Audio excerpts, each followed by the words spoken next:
Hey guys, welcome to another episode of our Ancillary content for Arcane Assist. So I'm playing against Marc-Andre this round. This is the finals of the Kingston Gaming Nexus Steamroller, the Score and Goose Steamroller we played in at the end of January. I'm playing Xerxis2 against Marc-Andre, who's playing Una2. It's worth acknowledging before we get any further into the video that this is Una2 before the change to her feat in the dynamic errata. So I'm playing against a version of the caster who makes all of her models immune to reprisal on. Also, it's changed before the change to the Griffins, long leash. Yes, it is also before the change to the Griffins. That's a good point, John. Those did happen at the same time. Yeah, I am of course joined on the conversation today by Evan and by John, who've both chimed in already. How's it going, John? How about yourself? Good, man. Good. And Evan, yourself? We're doing all right. We're We're doing all here. right. Evan's a little tired, so you'll excuse him. This is Evan's list that I'm playing. It's his Ontario Team Championship list that he has been playing at the OTC and is pretty spectacular. Apologies in advance for the models being unpainted. Obviously, this is just a tournament, so we don't enforce our normal painting standard. We're just a static camera at the tournament. Mark is a really excellent player, and he's playing a list that is... Just beat me. I think it's fair to acknowledge at this point that this list was worthy of being changed. So I chose this side, and it's because of the placement of that wall next to the objective. I'm hoping I can use the wall to deny flank vectors on a couple of pieces. So that's what I'm excited about with this setup. It's also pretty rough losing the roll to Una, because when she goes first, she can posture very aggressively with those griffins. So it's going to be an interesting game. Xerxis2 is a fantastic caster, and the list that Evan has put together for me, as I say, is double Archidon, Bronzeback, Despoiler, who is amazing in his list, and then I have 2 main units of Pingiver Beast Handlers, the Legends of Halak, and a Gladiator. Is that right? Yep. Yep, that's the list. Marc-Andre's list has 8 Scarsful Griffins, which is super exciting. 2 units of Sentry Stones with Mannequins, 2 Shifting Stone units, and a Black Cloud Wayfarer for access to Hunter's Mark, and a Druid Wilder and a Pureblood. Maybe he doesn't have a Druid Wilder. No, he has what's that war beast that gives you Pureblood. primal? Pureblood. Not. Oh, sorry. Gorax. He has a Gorax and a Pureblood. That's really important. Access to primals is really relevant in this list. Yeah, I just came off a game from Marc-Andre playing in this tournament, and Yep. he beat me with Una2. I was playing Boulder 2, so yeah, he basically just runs up and gets on top of you and then feeded, and I couldn't do much. Sure. You didn't want to play the Una2 mirror, John? No, because I didn't really feel comfortable enough playing the Una2 mirror. The Una2 list that I built for OTC is a bit more of a balanced version of the list, but I think it has really great game in the mirror. Oh, never mind. I was going to say, I don't see a Pureblood on the table, and then it wasn't on the table. It's the only one the only one that's painted basically in his list. It's the white one. painted model. Marc-Andre is a really excellent player and a great guy. He's been on Canada's WTC team several years in a row. He may have actually had to miss last year because of work obligations, but the point is he's a really excellent player and a spectacularly qualified one. So expect to see a really clean, really well played version of why Una2 needed to change. So, Evan, teching for the OTC with your 2 lists of scoring. Okay. You knew Una2 was going into the OTC, but you didn't know about the nerf. So, were you just a hard dodge for Una2? Like hard dodge. No matter what? No. Just can't do it. So neither of your lists can really play into it? Like, so is Tim at a huge disadvantage going into this game? I would say so. I would say a good chunk of lists are disadvantaged going into this. Okay. Yeah, I'm definitely not feeling favored, but I've got some tools, and I'm not gonna try to give everything up for nothing. I think we should mention this is the championship round. This is the finals Yeah, of the tournament. this is first and second place will be playing at this table. Based on how the other games shook out in terms of strength of schedule and number of varieties, I think win or lose, we are playing for first and second. Yes. So Mark is just running his burbs. They are fantastic, and he gets to basically have free Fury management because Circle's stones are that good. So do you have a game plan then, Tim, going into this, knowing that like you're probably playing on the back foot? Like, do you know what you want to do? Or Yeah, I've got some thoughts. One of the things that's really important about this is so one thing is scenario is going to be a bit of an issue. There's not a lot I can put in the zone that he can't just remove pretty trivially. So I'm cognizant of how bad that is for me. He put Hand of Fate up on the lead bird there. I don't have guns that I can really apply pressure to the birds with, and the forest doesn't help me because he has tracker, so we can charge through it and ignore it for line of sight. They all have flight, so I can't really protect pieces well. So what I'm going to try to do is I'm going to try to bubble wrap my caster so he can't use the feat to assassinate me. Okay. And that's going to cost me a lot of pieces. I'm going to have to bleed a lot of stuff to do that. And I'm going to try to leverage the Agonizer and a couple of other things in the army to try to force him to feat early. And once the feat is off the table, I'm going to hope I've got enough pieces left to remain in the game. Okay. And to contest the zone in a relevant way. So it's tricky. I mean, because he has access to the feat and Hunter's Mark, he outthreats me with a lot of his stuff. My objective is Arcane Wonder, which doesn't hurt. It gives him -2 range on the Hunter's Mark, which is relevant. He can contest those flags almost endlessly, so they're tricky things to deal with. Those mannequin sprays are going to be great answers to a lot of the pieces that I brought to bear. Yeah. Any insights here, Evan? Any things I should be thinking about in the matchup that you can imagine? Don't play against Circle. I actually hadn't played against Una yet at this point.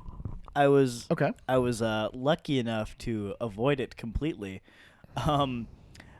However, I played against it the next day because we went to MooseCon, and I had to play against it. But I played it with my other list. The Zadesh list that we featured a couple weeks ago. Yes, didn't go well. Okay. In that, you have to contest. It was the same scenario, and the same Una list. And I had to contest the zone, but I couldn't without just losing heavies. Like, you put something in the zone, it just dies. So you really have to play with, like, blocking terrain and using models, giving up models to protect the ones you really need to keep. Yeah. Like you were talking about with the wall earlier, using that to help prevent flanks.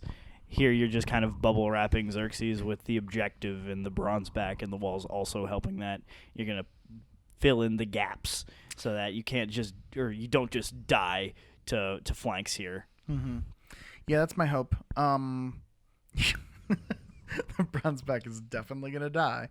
The Gladiator rushes itself and moves into position here.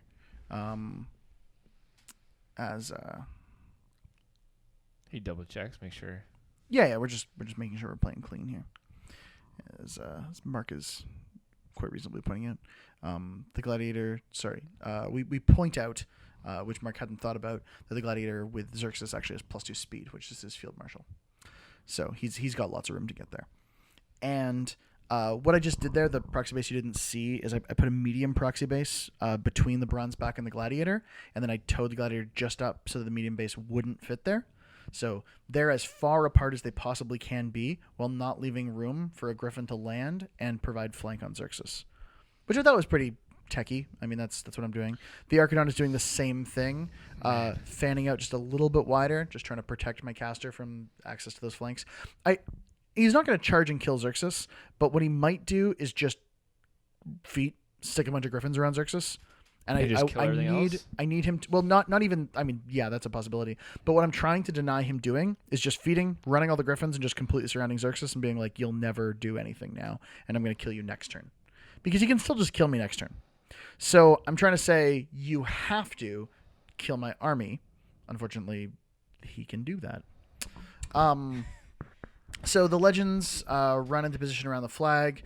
I'm cognizant of the fact that they might get sprayed. So the Maracas guys in the front, or pardon me, in the back, and then the leader models towing the flag there and engaging a mannequin.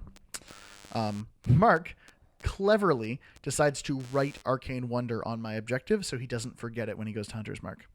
because that is a thing you can forget, and it can be really, really costly. Despoiler fits in that gap. There is only one spot where a medium base can engage Despoiler right now, which is really critical because now I will not lose Despoiler to a flanking Griffin this turn. Yeah, that's really important because I'm not sure a lot of people realize just how important Despoiler is. Like, he is the hardest hitting thing in your list. Yeah, for sure. By a country mile. The Bronzeback's pretty good. Despoiler's great. Yep. Archidon ran up onto the flag there. It's only dominated on the flags, but I'm putting him on a wide flank in the hopes that he can get some work done against Sentry Stones. It's rough. I'm not gonna lie. I don't see this going particularly well, but I'm hoping that I can bleed pieces until Mark makes a mistake and then punish him for it. I feel like there's going to be a turn where a lot of Griffins going to be flying at you and a lot of fireworks. It looks like he's ready. He did Wellspring on his mannequins. They both went up to 3 Fury, and he Miraged the Mirage Griffin. Una2 kept Hand of Fate on a Griffin and Mirage on another Griffin. It's pretty good. Like, I don't know. What else can we really say? Like, we all know Una2 was pretty good before the... Yeah. Pretty good, eh, John? Pretty good indeed. Yeah. So this is feet and run turn. No, actually, feet and this charge. is feet and charge turn. Yeah, he's Feet definitely in and charge charge. range. Like, Yeah. their speed, what? That's 7? bad. Goes to 9 on the feet turn. Yeah, so the 9 plus 3 This is inches, a 12. feet and kill a 10 and a bronze half. back and a gladiator turn. Yeah. I mean, like, I don't know what to say, guys, other than, like, yes, this is the turn that Mark will feat and kill a Bronzeback and a Gladiator. I mean, it is. If I don't contest the zone, maybe, and this is hindsight being 2020, if I bubble wrap Xerxes in a similar way, but 3 inches further back, I'm better positioned. But the problem then becomes he can feat and just flood my whole army, and then I can't get around it to contest the zone. So I have to be relevant in the zone this turn. Like, because the following turn, he kills the objective and ignores everything else. And then scores 2, and then you just bleed Scores him. 3, kills the objective, Then scores. then you just dominates. bleed him scenario very quick. Yeah.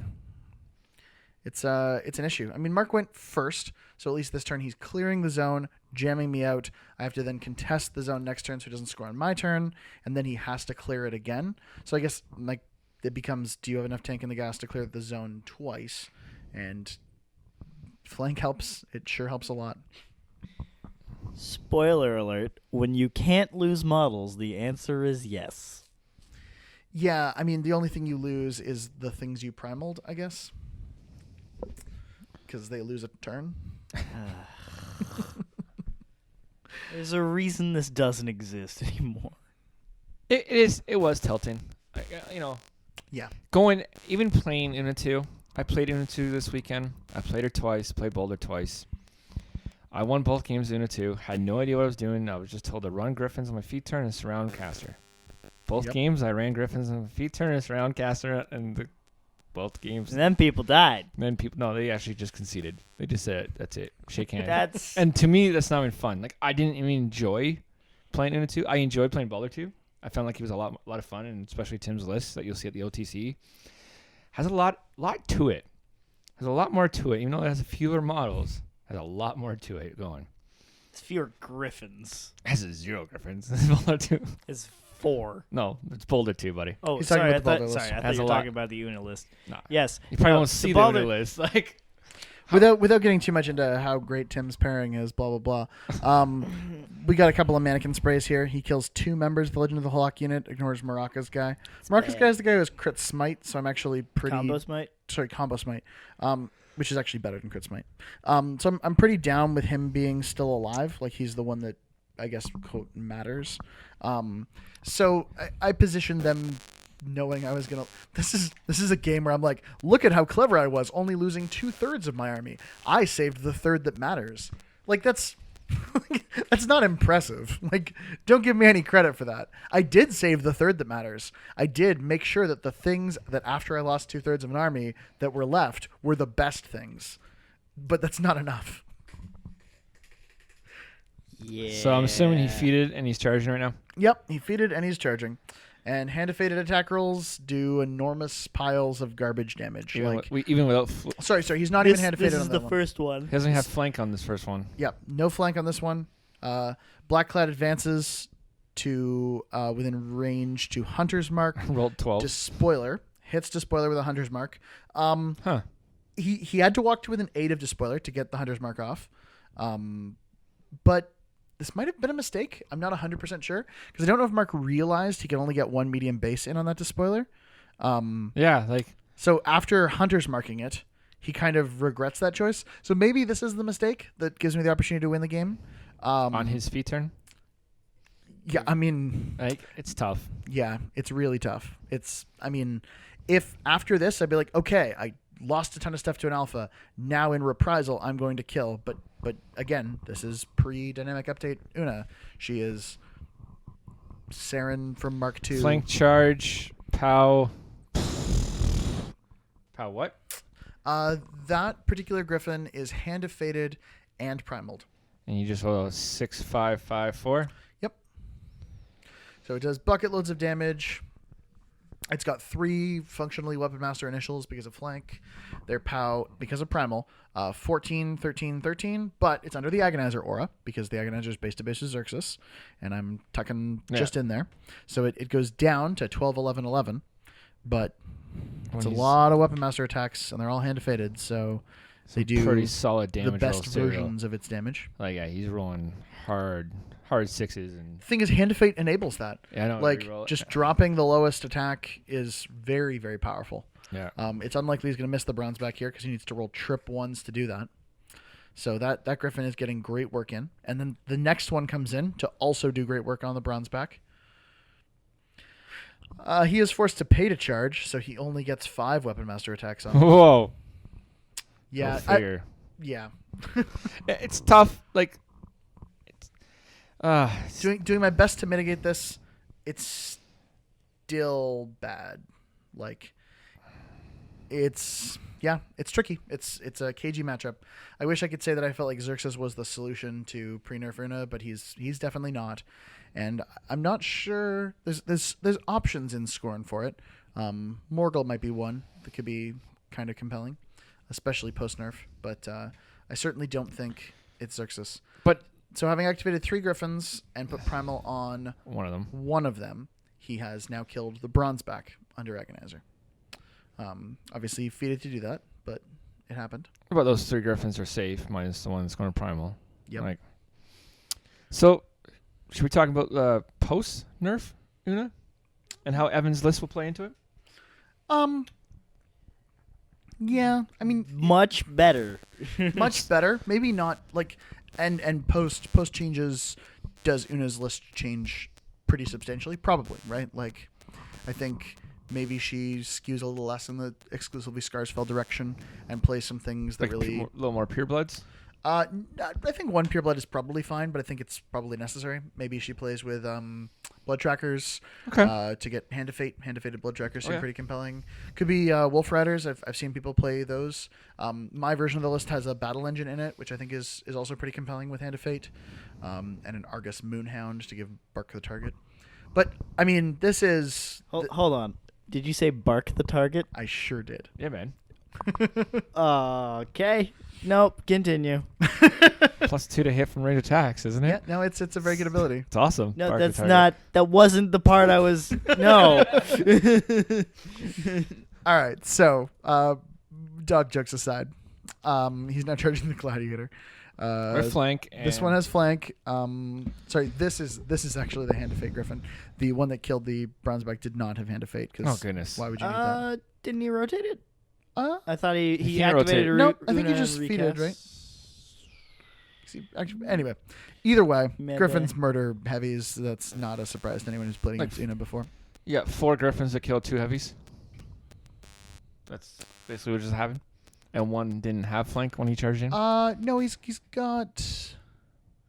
I mean, if this Griffin kills the Gladiator, yeah, it'll be 4 heavies to kill 2 Griffins. Other way around. Yeah, Yes. 4 Griffins to kill 2 heavies. That's how it feels, but Yeah, fair enough. So I think he left you on a few boxes, at least a few boxes, like 2 or 3. Yep, I see the on your phone. gladiator's still alive, so he'll just have to charge in another griffin. Oh my gosh! I just throw another griffin in there that can't be attacked next turn. Like High risk, high reward. Wait, just kidding. No risk. yeah. Unless like you specifically have a list teched against this. Even then, there's like maybe 4 lists in the game that could beat this list. Like it's funny we went to this tournament and we all played against Una2. Well, we all played against Marc Andre. We all played against Marc Andre. Yep. Who had a chance to play against Una2, but the problem like Evan was playing Trolls, and my Trolls list have a list just specifically teched against Una2 pre-nerf. And circle. Oh yeah, just Circle. It's really good against It's Wormwood, too. yeah, it's teched against Circle. So he got dropped. He got dropped. What? Woodworm. Wormwood.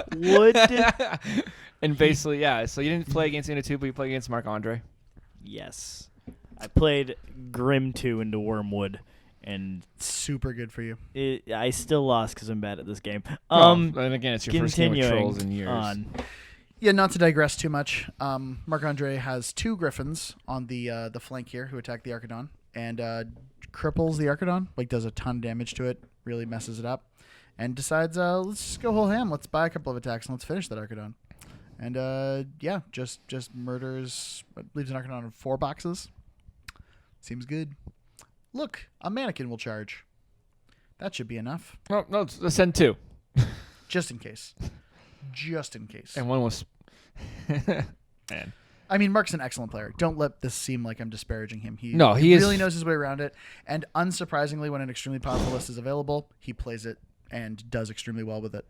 Like you do, I'm not going to say that Una is as simple as just running pieces up and winning the game. It's not. You can see Mark going through a lot of nuance, playing a really technical game, and playing it well. Like you look at those measurements, you look at the precision he's playing with. He's using good circle tools, but he's also using them on a list that is a little bit better than maybe it needs to be.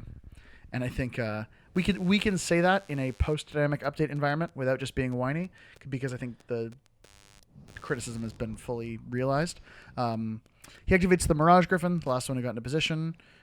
He hits and he kills the Gladiator on his second initial. So, dead Gladiator. Good job. So there you go. 2 heavies down, 5 griffins. 7 griffins, 3 heavies, because he did also kill an Archidon. Oh yeah. Okay. Yeah. Yeah. So you're down to Despoiler, Archidon, Caster. Yeah. I have one Agonizer. Legend of Agonizer. Halak. Oh, and Agonizer. Yep, and an Agonizer. And a Kreia. Okay.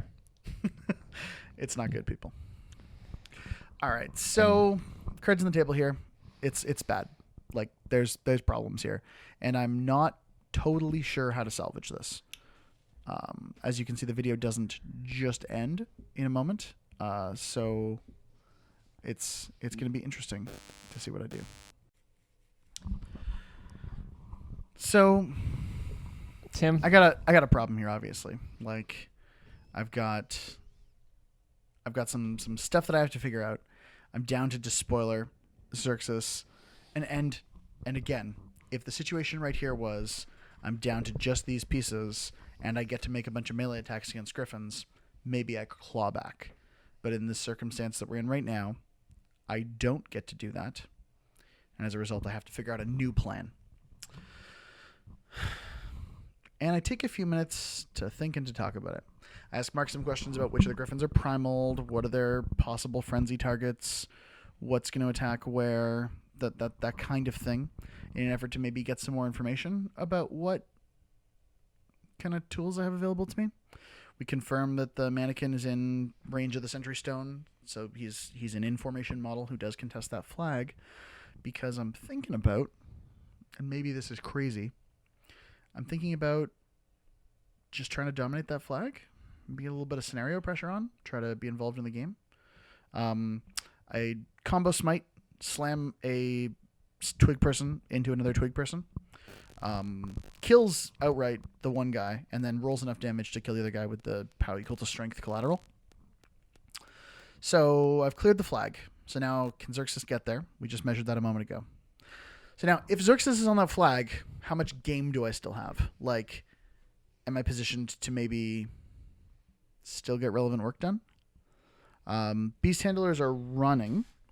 I don't have that many things left as tools here. So I'm running this unit of beast handlers, so I just engage the griffin that I know is going to frenzy, so that when it moves to frenzy, it takes a couple beast handler free strikes. I'm just, like, again, without a lot of options, I have to be very, very careful with how I position this. So those beast handlers are in a little kind of conga line, hoping to be relevant, not necessarily this turn, but next turn. Mark can probably spray them, but it requires him to have very specific tools to deal with that. And I spread them out so that they're far enough apart that Xerxes can fit between their two bases. The Archidon activates. The Archidon's just going to run. Having that Archidon to kill the Sentry Stone up top is going to be the next step in solidifying dominance of that flag, because right now Mark can spawn a free model and contest it every turn. So now the plan is kill it so he can't spawn a free model and contest it every turn. So Agonizer's just running. It's got pretty incredible speed. This is a bit of a battle group redeployment. I don't Gnawing Pain because I know Mark is going to have that was the Kreia. Pardon me, the Kreia. The Kreia just runs, who doesn't have the Gnawing Pain rule. The Agonizer also runs. There you go. Yep. No, sorry. He just walked. Yeah, speed 7 Agonizer. It's a thing. Just walking is totally relevant. The Field Marshal +2 speed is especially effective on the support pieces that are kind of balanced around being the speed that they are. Yeah, Like not needing to run is a big deal. The Kreia being speed 8, for example. Yeah. Just being able to get wherever and force aura still really helps. So Xerxes runs to the flag full camp. Okay. I mean, like, I know it's weird. I know that's a bizarre play at this point in the game, but I feel like just having a little bit of scenario pressure and just trying to, like, see if I can make the CP game live is maybe my out if I've got one. The spoiler engages everything? Yeah. Okay, so this is weird. So the despoiler advances into the zone. His job is to contest the zone. But while griffins are frenzying on each other, why not apply Dark Shroud to them? Okay, yeah. I love it. I love it. That's neat. I like love it. Yeah, I thought it was kind of cute. So he has to contest the zone to his position, so he's not the closest model to any of them to charge, and he contests the zone, and his melee range is applying Dark Shroud to them. It's not going to be huge because griffins actually have a really hard time hitting each other. But it's there. It's a relevant factor. I'm just trying to be relevant with them. And my beast handlers run into the zone to contest. One of them stays out to contest on the following turn. Mark generates 3 and 2 fury on his sentry stones respectively. He places.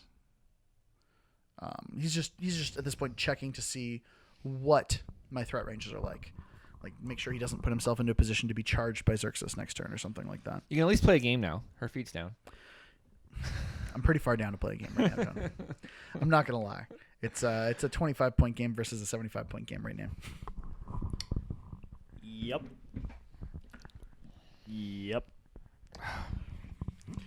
So he has a couple of frenzies, and if he rolls really well on these frenzy damage rolls, then maybe, like, I've got some game. Like, if he really loses some griffins. So he chooses not to upkeep Hand of Fate and then resolves his frenzies, because that's the order those things happen in. Yes. Which means he doesn't have to use Hand of Fate on the frenzy and griffin, which is good. Power to him. That's very, very relevant. I would have liked all of the damage multipliers he had available against me to also be available against him, but nay.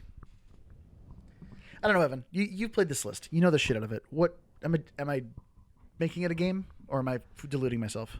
I am not sure you have the choice of making it a game, because typically against Una you have things that ignore stealth and have guns. This list has one gun and it doesn't do damage. That's correct. It does ignore stealth. Oh, good. Not good enough. So, like, I don't know. Man.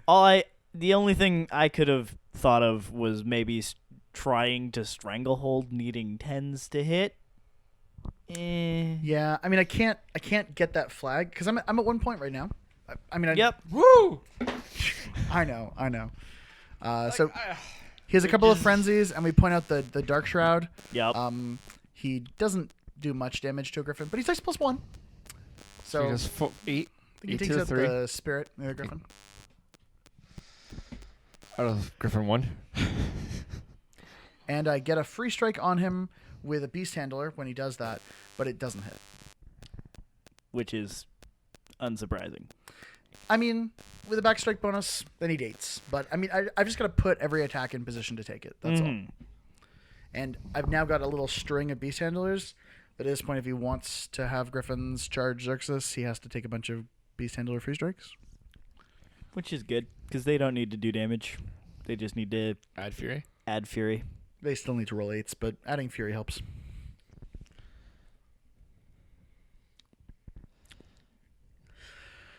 So at this point, Mark is exploring options. He's trying to see where he needs to position his stones to get reasonable sprays. I'm assuming he's probably going to go for the objective in the zone, score 2 or score 3. Yes, I suspect that's the plan. Looking at the way Mark's playing out here, he knows I'm down substantially on attrition. He just needs to keep killing pieces, and the more pieces he kills, the less I've got to contest with. And just keep his clock above. Yeah, and he's fine on clock at this point in the game. So he boosts to hit, kills a Beast Handler. The other guy boosts to hit as well. Who connects, kills a Beast Handler as well. Stone ports. Promote the guy in the zone, the guy who's engaging the Black Cloud Wayfarer. They have to forfeit combat action the turn they're promoted, but they can make attacks now, so that model can make a free strike if he decides to walk his Black Cloud out of melee with me.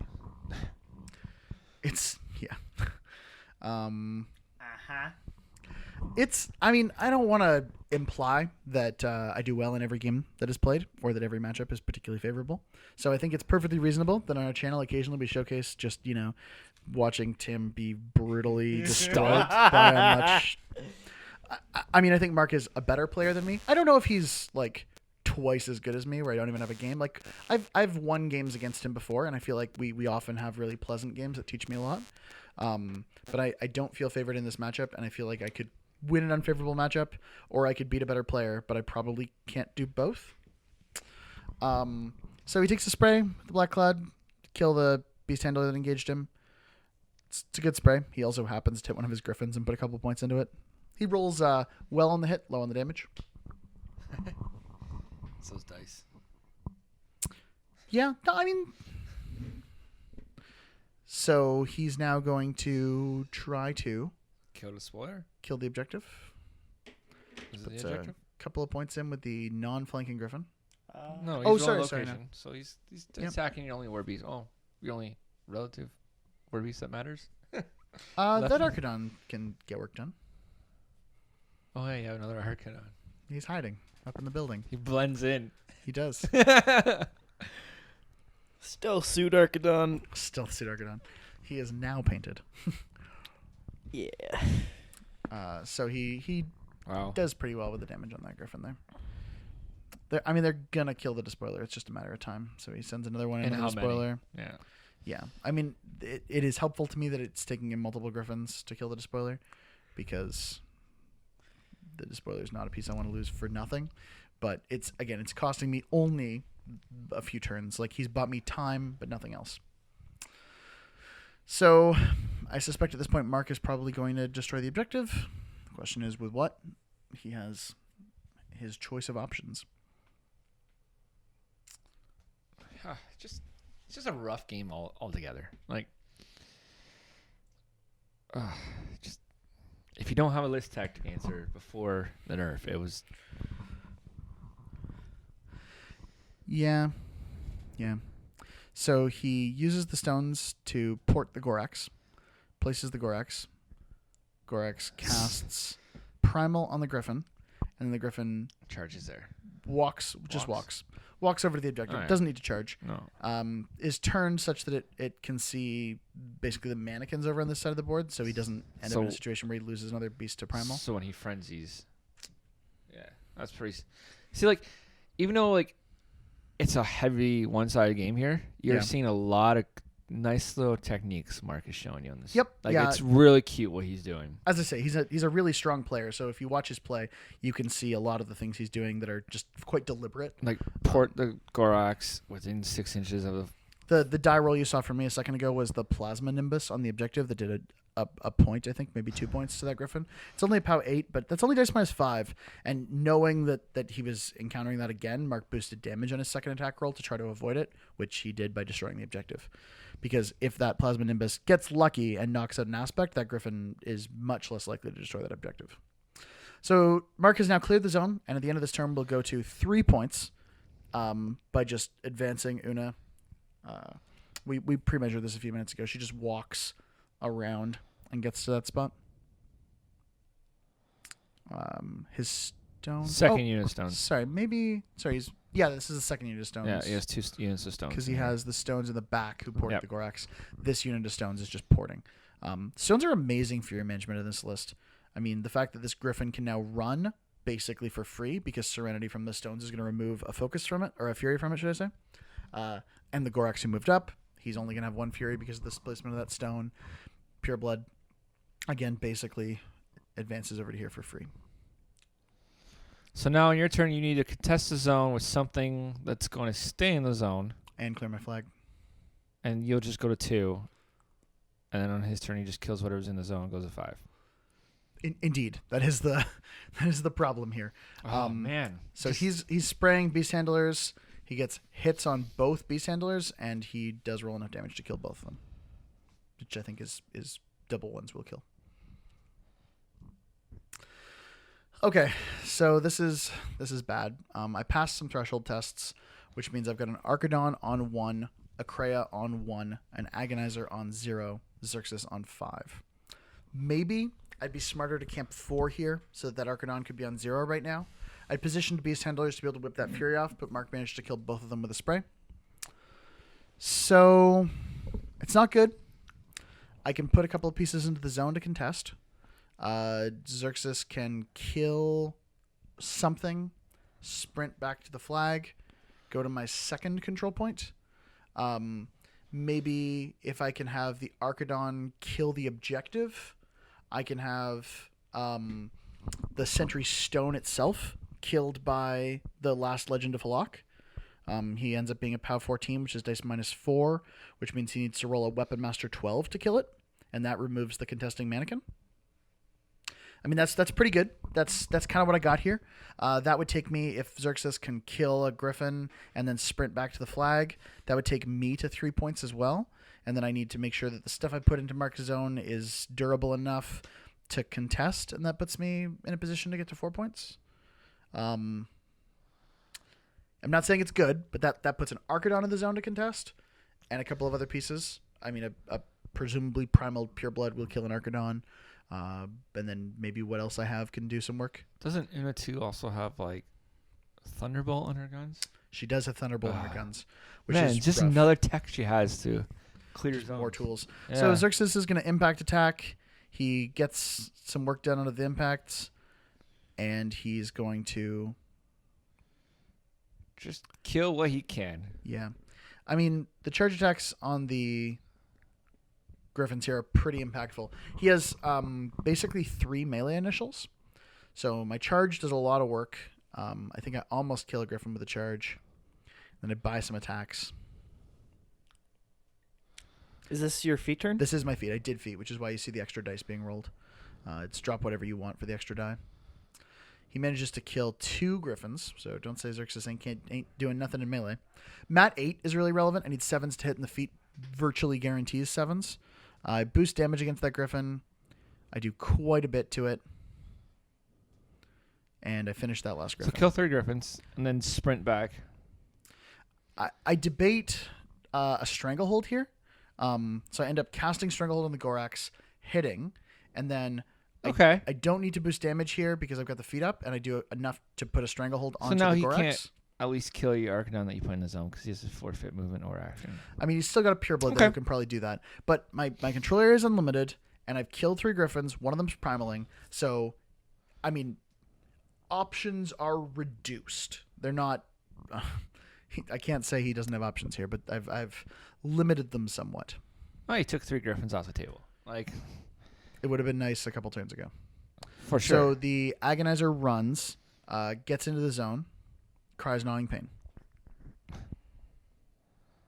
The Kreia runs, also gets into the zone. That's 2 pieces in the zone.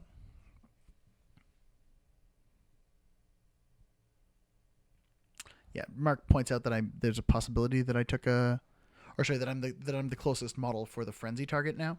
So I end up moving so that I've got a different line of sight. So the Archidon advances into melee with the objective, does pretty reasonable damage, but I forgot, of course, that he has the Fury on him already. So at this point, I think just based on average dice, he probably doesn't finish the objective. Buys his 3rd attack, and I think I need a 9 here to kill it. It's pretty damaged, but I roll an 8, and the objective is on 1 box. Just too bad. That was my dream of going to 3. Legend I charges. Like a legend, he auto hits and does just enough damage to kill. Because the blue die is also damage, which I had to point out a second ago. Oh, sorry. Is that right? Oh, no, I had 1 more damage die from the feet, which I'd forgotten.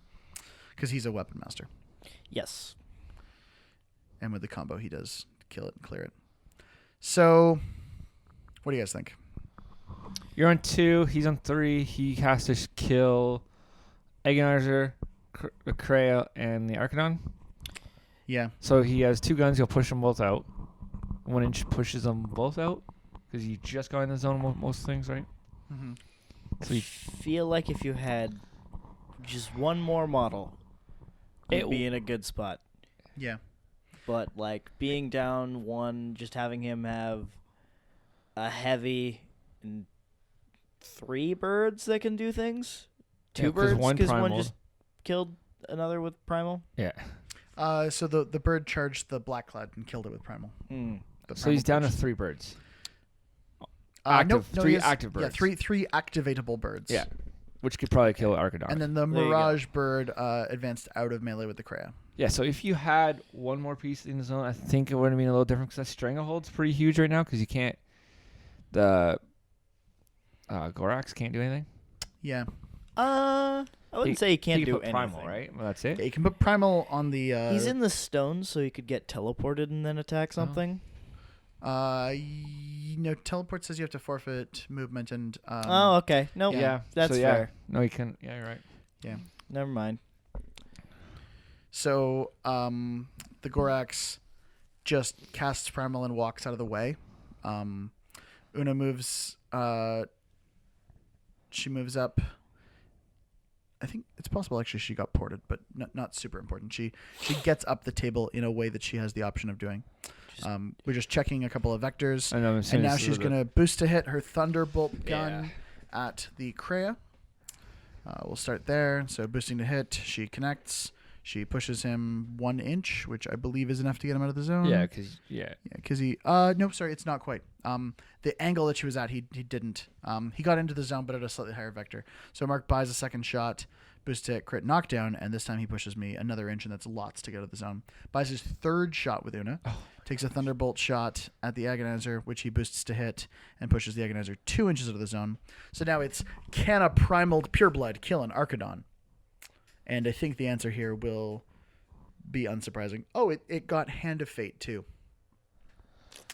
About that. Yeah, it warped strength. So, like, nice, solid commitment, even with not spectacular dice rolls. Mark kills it, no problem. And that's Mark's game. good game. Mark, even though like it's a strong list, Mark still played it very techy. Yep. And you've seen a lot of cute things Mark did. Yeah, lots of really powerful stuff. Anyway, that's the end of our games from the Kingston Steamroller that we attended. If you appreciate the tournament content or want to see more of it, please let us know. It's also worth noting that compared to the equipment costs we pay, the ad revenue from YouTube videos is substantially low. We're not really making any money off this series. So pay us with your comments, please. Let us know if you appreciate the content or if you like it. Let us know if this is the kind of thing you want to see more of. If you want to see tournament reports specifically, we do attend a lot of tournaments and can bring a camera to them. If you're more interested in seeing the kind of slightly more formal, organized battle report style that we film in the studio typically, with kind of tailored lists for environments and interesting choices of lists that are fully painted, let us know that as well, because those are both things we want to try to get more content of available for you. And as we mentioned several times now, we are going to be doing a video cast. Possibly at this point already have done a video cast. Maybe we've done a video cast. If not, we will. And You'll find out. tune in. The goal is Sunday nights. Keep your Sunday nights free and subscribe to our channel on Twitch.